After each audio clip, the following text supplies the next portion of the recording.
Hello, everyone. Welcome back to SpeakEasy FM. Hi, we are so happy you're here today. I'm Stacy. And I'm Ian.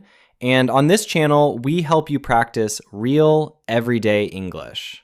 The kind of English people actually use, not just textbook phrases. If you enjoy our videos, please subscribe and give this video a like. It really helps us. Thank you so much. Okay, Ian, how are you feeling? The World Cup finally ended. Honestly, a little empty inside. 6 weeks of football and now it's just over. I know that feeling. My whole schedule was built around match times for over a month. Same. I missed a friend's birthday dinner because of a penalty shootout. No regrets. None at all, apparently. Well, today we're not just talking about the final. No, today we're going back to the very beginning, the whole tournament, start to finish. 6 weeks, 48 teams, over 100 matches. There's a lot to cover. The shocks, the heartbreaks, the record-breaking moments, and yes, the arguments too. This is such a useful topic for English learners because sports conversations happen everywhere, in every language, every single day. If you want to talk about football with confidence, or really any big event with a lot of drama, this episode is for you. Quick tip before we start. If you'd like to hear us more slowly, tap the settings icon on YouTube, choose playback speed, and pick whatever feels comfortable.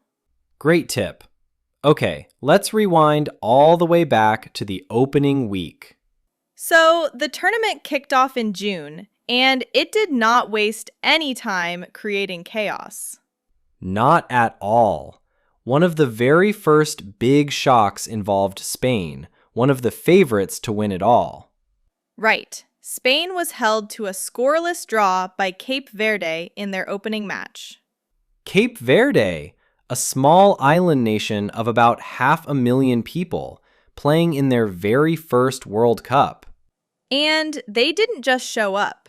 They held the eventual champions to nothing for 90 minutes. That's the kind of story that makes the whole tournament worth watching from day one. It really is.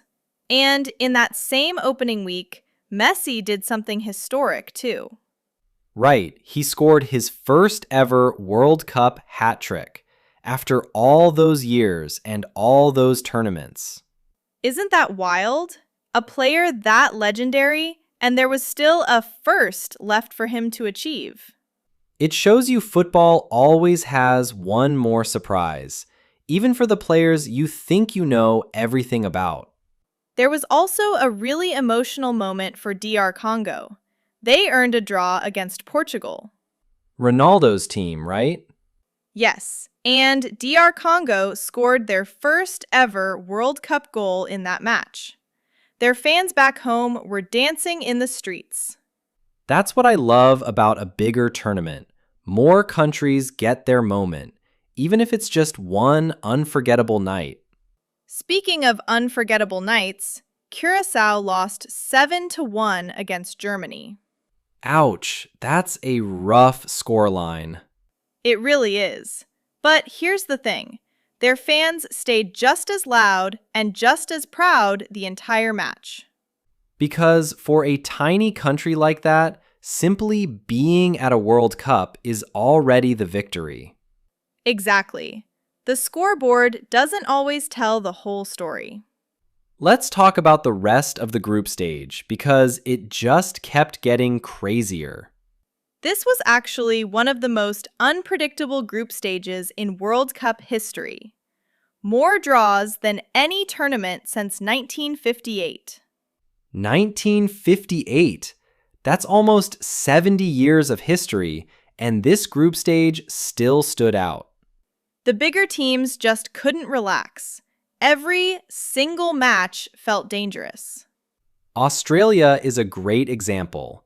They beat Turkey 2-0, and honestly, nobody saw that coming. Turkey was one of the popular picks to go deep in the tournament, too. Exactly. And then on the other end, Tunisia had a tournament to forget completely. What happened there? They lost their first 2 matches by 4 goals or more each. The first team to do that since Greece back in 1994. That's such a painful stat to carry home. Football can be beautiful, but it can also be brutal, sometimes in the very same tournament. On a happier note, Norway made the knockout stage for the first time in 28 years. 28 years! Imagine waiting that long just to see your country play one more game. That's the kind of story that reminds you why people cry over sports. Genuinely. So many emotions packed into just a few weeks. Okay, let's talk about something a little less happy for the home crowd. The 3 host countries. Oh, this one hurt to watch. Canada, Mexico, and the USA all got knocked out in the round of 16. All 3 of them, on their own soil, hosting the biggest tournament in the world. Canada lost to Morocco, Mexico lost to England, and the USA lost to Belgium. That must have been such a tough moment for millions of fans hoping for a deep run. I have a friend who bought tickets for a USA quarterfinal that never happened. He's still upset about it. Ouch. At least the stadiums were still full for other matches. True, hosting is still hosting, but it would have been a dream to see a home team lift that trophy. Maybe next time. There's always a next World Cup. The knockout rounds themselves were just as wild as the group stage. So many matches went to extra time. England actually beat Norway 2-1 after extra time in the round of 16. And Argentina needed extra time too, beating Switzerland 3-1 in the quarterfinals. Belgium had their own thriller earlier, beating Senegal 3-2 after extra time. It felt like almost every knockout match this year refused to end in 90 minutes. I think my heart rate went up every single week of the knockout stage. Mine too. I had to mute my phone during matches because I couldn't handle extra notifications on top of the stress. That's very relatable. Okay, so eventually we got down to the semifinals. France against Spain and England against Argentina. Spain beat France to reach the final, and Argentina beat England in the other semifinal. So the final ended up being the 2 form teams of the tournament, Spain and Argentina. Which brings us to the bronze medal match. And honestly, this one deserves its own spotlight. The third place match between France and England was an absolute goal fest. 10 goals total in one match. England won it, but both teams were scoring like it was a video game. A young English winger scored a hat trick in that game too.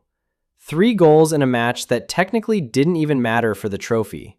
Sometimes the games with nothing to lose end up being the most entertaining of the entire tournament. No pressure, no fear, just pure attacking football from both sides. A nice reminder that football can just be fun sometimes, not only serious and tense. I needed that reminder, honestly, after how tense every other knockout match had been. And now, the moment everyone waited 6 weeks for. The final itself. Spain versus Argentina, and it was one of the tensest matches I've ever watched. Argentina played very defensively. They didn't even get a single shot on target in the first 90 minutes. Not one. That's wild for a World Cup final. But their goalkeeper, Emiliano Martinez, was a wall. He made 11 saves. 11! That's actually a new record for a men's World Cup final. Spain kept attacking and attacking, and he kept stopping everything until he couldn't anymore. Deep into extra time, in the 106th minute, Lamine Yamal made a brilliant run down the side, almost ran out of bounds, and somehow kept the ball in play. I was sure it was going out. I actually stood up and yelled at my screen. The ball found Nico Williams, he tapped it to Ferran Torres, and Torres finished it. Spain 1, Argentina 0. The stadium just exploded. I've never seen my living room shake like that, and I wasn't even there.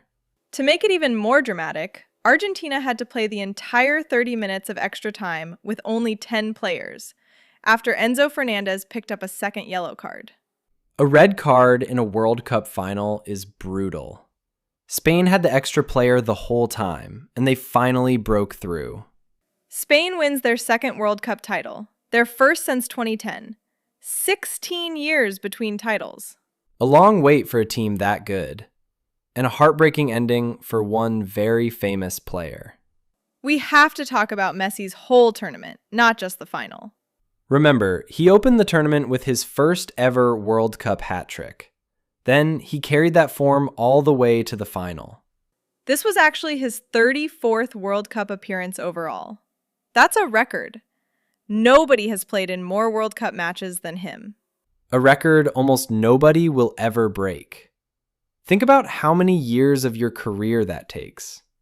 And after the final whistle, the cameras showed him in tears, while thousands of Argentina fans sang his name. There was a banner in the crowd with his picture next to Maradona.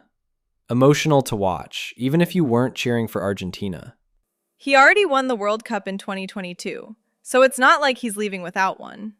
True, but everybody wanted to see him get a second one, especially like this, almost like a farewell tour. Football can be a little cruel like that. So close, and yet so far. But what a career, start to finish of this tournament and beyond. Whatever happens next, his story is already legendary. I think years from now, people will remember that image just as much as the final score. Him in tears, surrounded by fans who love him no matter what. Football really can give you a hat trick and a heartbreak in the very same tournament. Let's talk about goals across the whole tournament, because there was a really exciting race for the Golden Boot. The Golden Boot goes to the tournament's top scorer, right? Exactly. And this year, it came down to two of the biggest names in the sport, Messi and Mbappe. Mbappe ended up winning it. He finished 2 goals ahead of Messi by the time the final whistle blew. And get this, Messi finished just 1 goal short of tying Mbappe as the World Cup's all-time leading scorer. So close.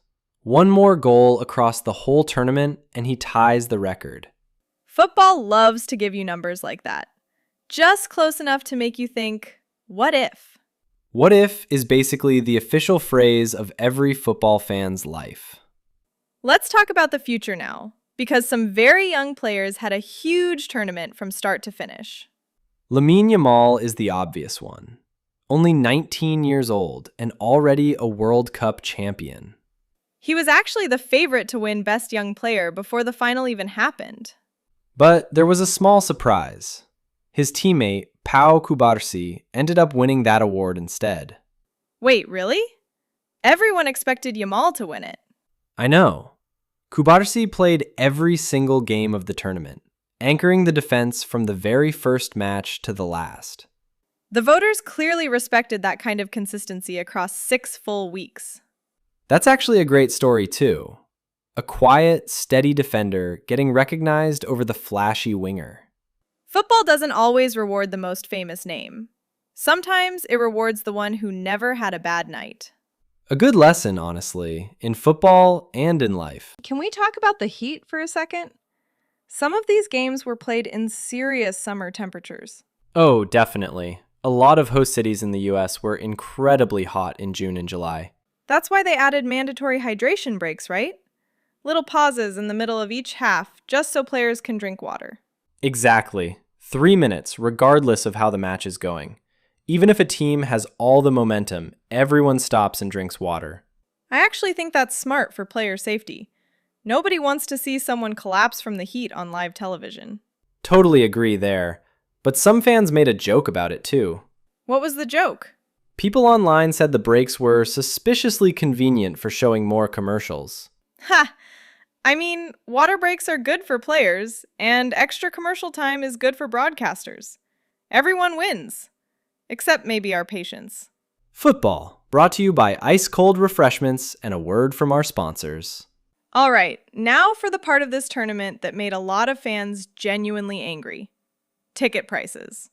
Ticket prices were absolutely wild this year. Some seats for the final were listed at over $8,000. $8,000 for one seat, for one match. And fan groups in Europe actually filed a formal complaint, saying FIFA was using something called dynamic pricing in an unfair way. Dynamic pricing means the price changes based on demand, kind of like a plane ticket or a hotel room. The more people want it, the higher the price climbs. Which sounds normal for a flight, but feels strange for a football match you already love. Fans called it a monumental betrayal of the sport's traditions. Strong words. Strong words for a very frustrating situation. Some matches still had empty seats, even with all this demand, because regular fans couldn't afford to go. There was also a bit of political drama swirling around this tournament. Right. FIFA's president got a lot of attention for his very close relationship with a certain world leader, which some critics said crossed a line for an organization that's supposed to stay neutral. Football and politics mixing together never goes smoothly. Never. And then there was the whole debate about expanding to 48 teams for the first time ever. Some fans love seeing new countries like Cape Verde, Jordan, Uzbekistan, and Curacao playing in their first World Cup. That part was beautiful, honestly. Small footballing nations finally getting their moment on the biggest stage. But other fans said 48 teams meant more mismatched games early on, with some very lopsided scores, like that Curacao match.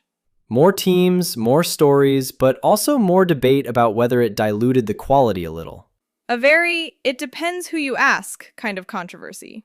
Football in one sentence, honestly. I imagine FIFA will look closely at all of this before planning the next one. They usually do, eventually. Slowly, but eventually. Okay, let's end the recap on something lighter. Fun facts from across the entire 6 weeks. I love this part. Okay, here's a good one. Before the tournament even started, a football video game actually predicted the champion correctly. Wait, seriously? Seriously. A simulation from a popular football game predicted Spain would win it all, months before a ball was even kicked. That's a little bit spooky, honestly. Very spooky. Here's another one. Martinez's 11 saves in the final wasn't just a personal best. It was the most saves ever recorded by any goalkeeper in a men's World Cup final. He should frame that stat somewhere. He absolutely should. And remember, this tournament had matches happening in 3 different countries at the same time. Canada, Mexico, and the United States, all hosting together. I still think that's such an interesting way to run a World Cup. 1 trophy, 3 countries. A true team effort, even if none of the 3 host teams made it very far themselves. Ha! Fair point. And one last one, since we're already looking back at the whole journey.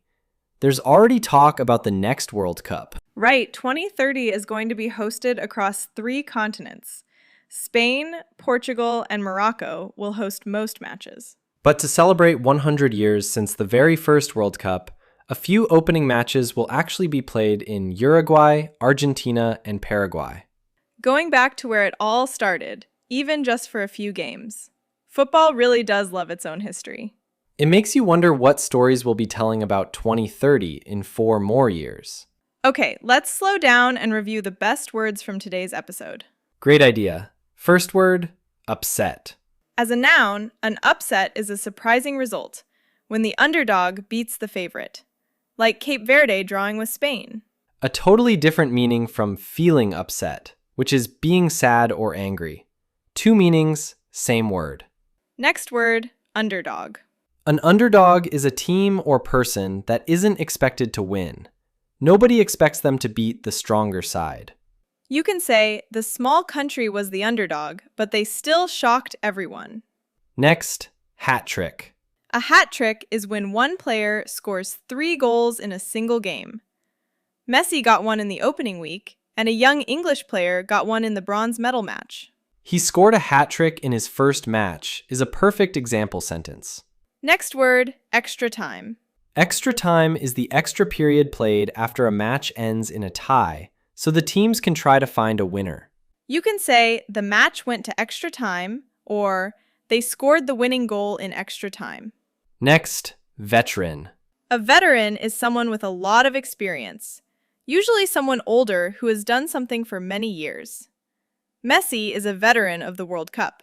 You can say, the veteran player guided the younger teammates through the pressure.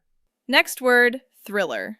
A thriller is an exciting, dramatic event, usually with an uncertain ending until the very last moment. The bronze medal match was a real thriller, is exactly how I'd describe that game. Next, controversy.